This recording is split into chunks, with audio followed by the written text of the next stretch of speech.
Chapter 22, Remembering is just an invention of the mind.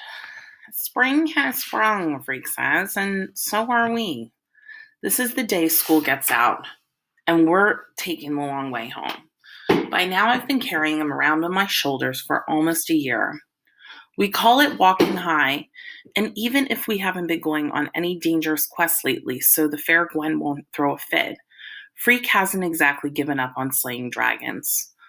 The world is really and truly green all over, he says. Do you remember what it used to be like back in the Ice Age when the glaciers covered the earth and the saber-toothed tiger roamed the frozen night? No. I say, how could I remember that? I wasn't even born.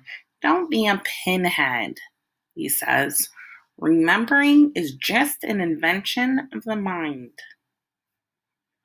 I go, what's that supposed to mean? It means if you want to, you can remember anything, whether it happened or not.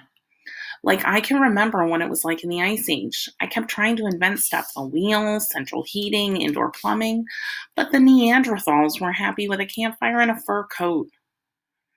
If you guess that Freak has been reading a book about the Ice Age, you're right. He's been seeing a saber-toothed tiger behind every bush, except that so far all of them have just turned out to be stray cats.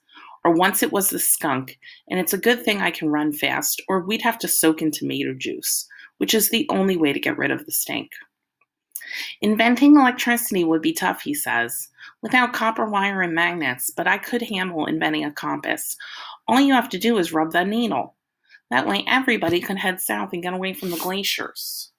First, you need to invent a time machine, I say, so you can go back there and give all the cavemen a hard time about indoor plumbing. Freak goes, you don't need a time machine if you know how to remember. Which is something I'll always remember. Him saying that, and me trying to figure it out. Freak's birthday is a couple of days after school gets out, and the fair Gwen has already made it clear that he's not getting a ride on a space shuttle. 13 is supposed to be extra special, he says. At least you could do is get my name on the list. Or how about a linear accelerator, just a small one, so I can split a few atoms? The fair Gwen goes, I suppose this means you're going to be an obnoxious teenager.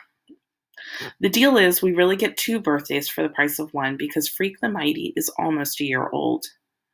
Talk about a prodigy, Freak says. 1 year old, and he's already on his way to the 9th grade. The fair Gwen just rolls her eyes when we talk like that. Freak says we can't expect her to understand because you can't really get what it means to be Freak the Mighty unless you are Freak the Mighty. Anyhow, the party is just a family affair because Freak isn't supposed to get overexcited, which is like saying the moon isn't supposed to go around the earth. Last year I got the ornithopter, he says. This year, why not a helicopter? A real one, though. You can't expect a teenager to play with toys. Why not a jet plane? The fair Gwen says. Cool. Freak says a Learjet. What he's really getting, and I've been sworn to secrecy, is this new computer. The one he's been drooling over in the computer magazines. It comes with a modem, which means that if he has to stay home for some reason, he can go to school over the telephone. The idea is that I'd be there in the classroom with a matching computer. The only problem, I don't know squid about computers. You'll learn, the fair Gwen says. Kevin will teach you.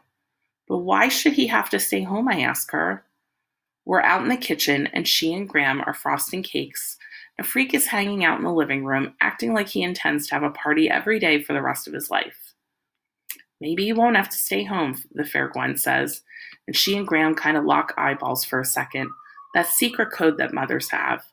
This is just in case, Max. I think maybe he's already guessed about the computer, I say. That's why he's jerking your chain about the space shuttle ride in the Learjets.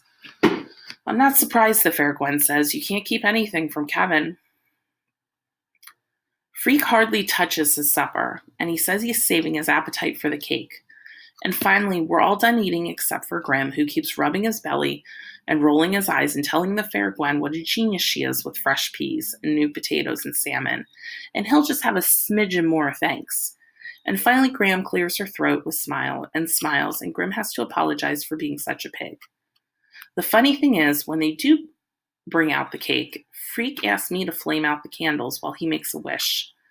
And then he doesn't even touch his piece. He just sort of pushes it around on the plate. I figure he's just so excited about getting his new computer that he's lost his appetite. Not that he's letting on that he doesn't feel good. He's acting just as wise and smart-mouthed as ever. I should have asked for earplugs, he says, when we get done singing happy birthday. You better check the glassware for cracks. Hush up, the fair Gwen says, or we'll give you another course. When she brings out the computer, he acts so surprised and happy. Maybe he really is surprised. Right away, he wants to turn it on and show off what a brain he is because it's his birthday. And we all have to sit there and admire him and go, amazing, fantastic. And Kevin, did you know that? And how did you know that? And so on. He's showing Grim how to play 3D chess, and I'm just watching makes me dizzy. So after a while, I go out into the kitchen and help clean up, which is something I'm good at. Maxwell never breaks a dish, Graham is saying. He's very sure-handed for someone so large. We're almost done putting stuff away and wiping the counter when Grim shouts from the other room. All he says is, Kevin! And we can tell right away that something is wrong. We run in and Freak is leaning back in his chair, making a wheezing sound, panting real fast, and his eyelids are flickering. He's having a seizure, Grim says. Call an ambulance. The fair Gwen is already on the phone. I run out in the street and start waving my arms and jumping up and down so they'll know where to stop, and I keep running back in the house to check on things.